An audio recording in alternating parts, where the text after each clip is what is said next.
Coucou tout le monde, on se retrouve pour une autre vidéo pendant les vacances et aujourd'hui j'ai décidé de vous parler un peu de la marque Schleich et de répondre à toutes les questions que vous me posez le plus parce que au début j'essayais vraiment de vous répondre à chaque fois que vous me posiez une question en commentaire.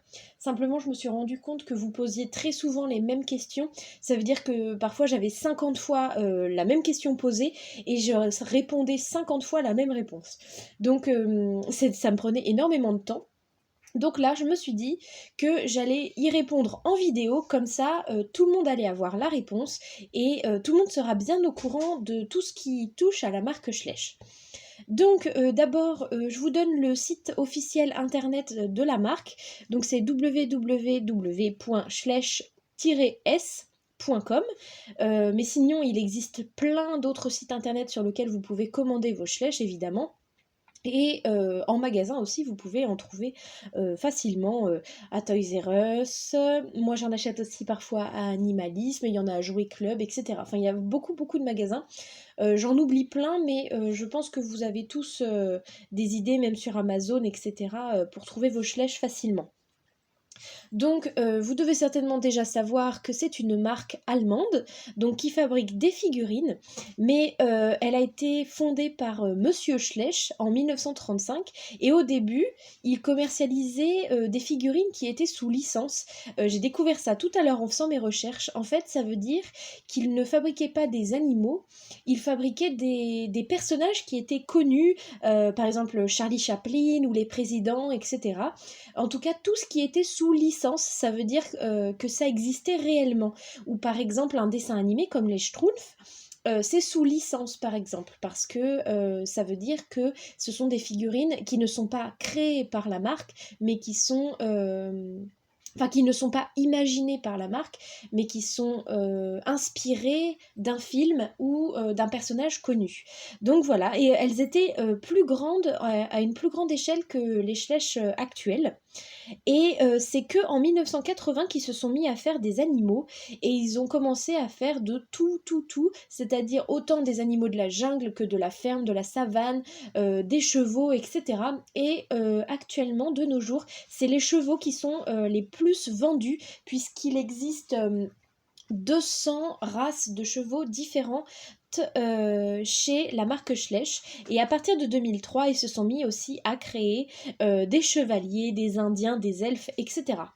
Donc voilà, ça c'était un petit peu l'histoire de Schleich, qui est la marque que je collectionne le plus, même si j'ai quelques Bullyland et Papo, mais c'est surtout de cette marque-là que je voulais vous parler. Ensuite, pour les questions que vous me posez beaucoup, souvent vous me demandez comment est-ce qu'on sait si c'est un mâle ou une femelle, le Schleich. Donc je vais vous montrer. Donc évidemment vous avez soit les femelles, donc là par exemple je vous ai pris Herbeline, et donc les femelles on les reconnaît par les deux petits points qui sont là. Je vais essayer d'un macro faire, voilà. Les deux petits points qui sont là, et qui sont en fait les tétons de la jument qui permettent au poulain de venir téter le lait quand il est encore bébé. Donc voilà, c'est comme ça qu'on reconnaît une femelle, et chez les poulains c'est la même chose. Là vous voyez, vous avez Poème qui a aussi les deux petits points qui sont là. Hop. Et donc chez les mâles, vous avez soit les ongres, soit les étalons. Donc les étalons, c'est les mâles qui ont encore leurs testicules, ça veut dire qu'ils n'ont pas été castrés. Et les ongres, ce sont ceux qui ont été castrés, donc on leur a enlevé leurs testicules, parce que les étalons sont souvent très fougueux, très foufous, etc. Et ils sont plus difficiles à gérer que les ongres quand il y a des juments dans le parage. Enfin, dans les alentours. Donc souvent, on castre les mâles dont on sait qu'on ne va pas les faire reproduire, parce qu'un mâle qui est castré ne peut plus se reproduire, il ne peut plus avoir de poulain, et ça permet de le calmer, et il est souvent beaucoup plus simple à monter. D'ailleurs, dans les centres équestres, il y a très peu d'étalons, même si ça se voit évidemment, mais il y a beaucoup plus de hongres que d'étalons. Donc un hongre, c'est comme ça. Il n'y a plus les testicules qui sont ici, alors que Voltaire, qui est un étalon, vous voyez, il a encore ses testicules. Donc voilà, et chez les poulains, c'est la même chose. Là, vous avez un petit mâle. Ensuite, dernière petite chose, chez les poulains, il arrive qu'il n'y ait aucun des deux, qu'il n'y ait ni téton, ni petit zizi, quoi, en gros, que vous n'ayez rien comme ça. Et dans ces cas-là, moi, je dis que c'est qu'on peut choisir entre un mâle ou une femelle. Mais moi, souvent, quand il n'y a rien, quand le poulain n'est pas sexué, eh bien, je dis que c'est une femelle. Et que, par exemple, il y a trop de poils pour qu'on voit quelque chose à ce niveau-là. Donc voilà, ça c'était pour le sexe du cheval. Ensuite, comment est-ce qu'on connaît la date de sortie du cheval? Donc je vais vous prendre par exemple Voltaire. Ah non, Voltaire c'est pas un bon exemple parce que c'est un remake. Donc, par exemple, sur Gavroche, faire la macro, si ça veut bien.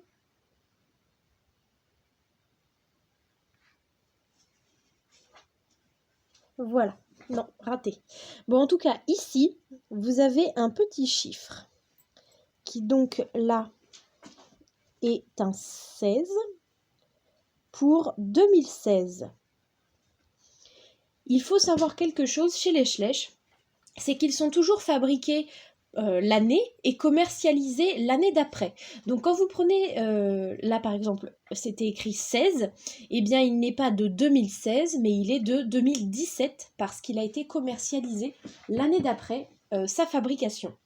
Donc pour savoir la date du cheval ou de la figurine, vous regardez sous son ventre, vous trouvez le petit chiffre qui là est un petit 15, là vous n'allez pas le voir parce que c'est sur du blanc, mais c'est écrit 15, donc vous rajoutez une année, donc ça fait 2016. Ça veut dire qu'il a été commercialisé en 2016. Voilà, c'est aussi bête que ça. Et faites attention sur les petits animaux, par exemple là sur le chiot, les chiffres sont beaucoup plus difficiles à trouver. Là par exemple, il est sur la patte, ici. J'arrive pas à voir parce que je suis trop loin. Et c'est marqué... C'est écrit en tout petit, c'est vraiment compliqué. Je crois que c'est marqué 15. Donc là, pareil, il a été fabriqué en 2015 et commercialisé en 2016. Donc voilà pour la date. Ensuite, souvent vous me demandez comment est-ce que tu sais que le cheval est ferré ou non. Alors un cheval ferré, ça se voit ici. Au bord du sabot, on voit s'il y a donc un petit liseré gris qui symbolise donc le fer. Et puis en dessous, vous voyez que le contour du sabot est gris. Ça veut dire qu'il y a un fer à cheval. Alors que par exemple, là sur un poulain, par exemple, vous voyez d'en dessous, le sabot est tout noir. Il n'y a pas de fer du tout. Voilà, et ensuite la dernière question. Vous m'avez demandé ce que signifient les petits points de couleur qu'il peut y avoir sous les sabots des chevaux. Donc moi je n'ai qu'un cheval qui a un point et un petit mouton qui m'a été offert récemment. Donc ici, est-ce que je vais arriver à zoomer? Oui, vous voyez, il a un petit point bleu sous la patte et le cheval, il a un point orange ici. Donc en fait, moi ce que j'ai trouvé sur internet, c'est qu'en fait, quand ils produisent les figurines, ils marquent d'un point de couleur la figurine quand c'est les derniers exemplaires qui sont fabriqués. Imaginons, ils fabriquent 10 000 chevals d'une race, imaginons, ils fabriquent 10 000 poulains comme celui-là, eh bien les 100 ou les 1000 derniers vont avoir un petit point de couleur sous les sabots.